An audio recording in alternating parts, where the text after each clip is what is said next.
திருச்சியில் முத்தமிழ் அறிஞர் கலைஞர் கருணாநிதி ஒருங்கிணைத்த பேருந்து முனையம் மக்கள் பயன்பாட்டிற்கு வந்ததைத் தொடர்ந்து அம்முனையத்தை அமைச்சர் KN நேரு இன்று திடீர் ஆய்வு மேற்கொண்டார்.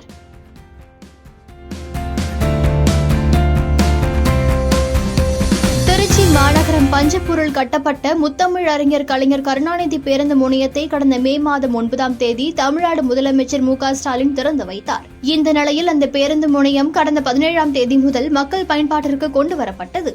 இந்நிலையில் குளிர்சாதன வசதியோடு மக்கள் பயன்பாட்டிற்கு வந்துள்ள பேருந்து முனையத்தை நகராட்சி நிர்வாகத்துறை அமைச்சர் KN நேரு இன்று திடீர் ஆய்வு மேற்கொண்டார். பேருந்துகள் வருகை, மக்களின் அடிப்படை தேவைகள், குறைகள் ஏதேனும் உள்ளனவா என மக்களிடம் நேரடியாக கேட்டறிந்தார். அப்போது அங்கிருந்த பயணிகள் அமைச்சருடன் புகைப்படம் எடுத்துக் கொண்டனர். பேருந்து முனையம் பிரம்மாண்டமாக உள்ளதை கூறி தங்களது பாராட்டுகளை தெரிவித்தனர்.